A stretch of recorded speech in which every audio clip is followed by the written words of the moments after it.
सरकारने ऑलमोस्ट जुनी पेन्शनचं जी आपली जो युद्ध आहे महाराष्ट्रात अनेक दिवसापासून महिन्यापासून सुरू आहे, संघर्ष सुरू आहे, सर्व कर्मचारी रस्त्यावर उतरले आहेत, पेटून उठला तो मुद्दा, पण अजूनही केंद्र सरकार ह्या बाबतीत सिरियस नाही आहे, काहीच करत नाही आहेत। उलट आज उत्तरामध्ये त्यांनी नाकार दिलाय की आम्ही जुनी पेन्शन लागू करणार नाही। काही राज्यांनी भारत देशात जुनी पेन्शन योजना लागू केल्या, मग केंद्राला लागू करायला काय हरकत आहे? आणि आज जी कपात होते त्यांच्या सॅलरीजमधून कर्मचाऱ्यांची, ती डायरेक्ट स्टॉक मार्केटमध्ये खास काही उद्योगपतींनाच फायदा होईल अशी ते कट होत असतात त्यांच्या पेन्शनमधून। म्हणून आम्ही ह्या गोष्टीचा निषेध करतो आणि जुनी पेन्शन योजना ही ताबडतोब लागू झाली पाहिजे। सगळ्या राज्यांमध्ये केंद्राच्या माध्यमातून ती लागू झाली पाहिजे। आता तुम्ही राज्य शासनाला सांगा किंवा केंद्राने, पण हे एवढे वर्ष खरं तर हा जो वाद आहे तो मिटत नाही आहे, तो पेटून उठला आहे, पण सरकार अतिशय निष्क्रिय आहे ह्या बाबतीत आणि काहीही करत नाही आहे, उलट पाठ फिरवली आहे। आणि जसं आज आपल्या महाराष्ट्रात आरक्षणाचा विषय पण पेटून उठला आहे आणि सरकार चर्चा पण करायला तयार नाही आहे त्या बाबतीत। कास्ट सेन्सस का करत नाही आहे सरकार? एकीकडे तुम्ही महिला आरक्षणाचं बिल पास करता, दुसरीकडे जोपर्यंत तुम्ही कास्ट सेन्सस करत नाही तोपर्यंत हे लागू होऊ शकत नाही। त्याच सेम पद्धतीत आरक्षणाचा विषय असेल, जुनी पेन्शनाचा विषय असेल, अनेक असे विषय आहेत आणि म्हणून आम्ही त्या गोष्टीचा निषेध करतो। महाराष्ट्रात तरी लवकरात लवकर जुनी पेन्शन योजना लागू झाली पाहिजे, आमचे आग्रहाचं मागणी शासनाकडे असते।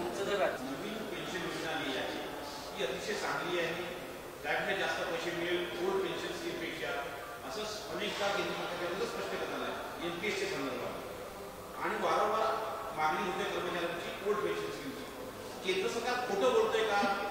नाही, नक्कीच दिशाभूल करण्याचे हे प्रयत्न आहेत केंद्र सरकारचे आणि एनपीएस आणि ओपीएस मध्ये जमीन आसमानचा फरक आहे। जो भर त्यांना ओपीएसच्या माध्यमातून पडतो असं म्हणतात, क्लेम करतात की तो पडणार आहे, पण आज जाहिराती असू देत, उद्योगपत्यांना लोन्स असू देत, अनेक विषय त्याच्यावर तुम्ही एवढा खर्च करताय, तो कट करून तुम्ही ओपीएस लागू करा ना।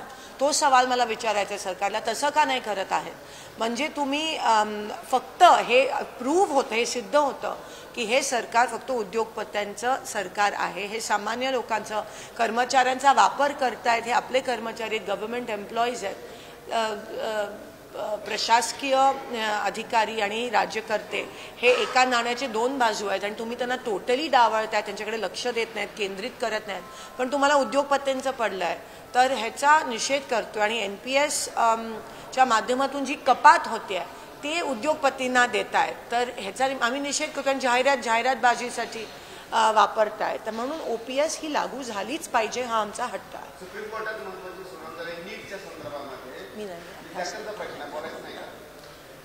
बोलायचं आहे, पण आज त्याच्याबद्दल चर्चा झाली हाऊसमध्ये आणि मंत्रींनी टोटली डिनाय केलं की पेपर लीकच झाला नाही आहे, ते म्हणजे पाठ फिरवले आणि डिनायच करतात आणि त्यामुळे त्यांना प्रश्न उत्तराचा आम्ही चर्चा मागितलेली नीटवर, ते चर्चा पण त्यांनी घेतली नाही का प्रश्नातच त्यांनी ते पूर्ण जो विषय आहे तो गुंडाळला। आज त्यांनी 193 पण आम्हाला कोणाला न सांगता ऑलिम्पिक्सवर घेतली। प्रत्येक सेशनमध्ये 193 एकदाच होऊ शकते आणि आमची मागणी होती की नीटवर झाली पाहिजे। ऑलिम्पिक्सबद्दल आम्हाला काही विरोध नाही आहे, पण आज ऑलिम्पिक फक्त 4 दिवसात आहेत आणि आज ह्या 4 दिवसात एवढं काय होणार आहे? फक्त शुभेच्छाच आम्ही देऊ शकतो, पण ज्या सूचना पाहिजे होत्या त्या पुढचे जर इंडियात ऑलिम्पिक होणार असेल 36 मध्ये, तर त्यासाठी तयारीसाठी मग ते तेव्हा घ्यायला पाहिजे होतं, पण आता हे सरकार नीटवर काही चर्चा करायला तयार नाही आहे आणि एवढं उलट आम्ही तर मंत्र्यांचा राजीनामा मागतोय, पण ते डिनायच करतात, ते म्हणतात हे पेपर लीक झालीच नाही। म्हणजे तुम्ही विचार करू शकता की हे किती निगरगट्ट सरकार आहे।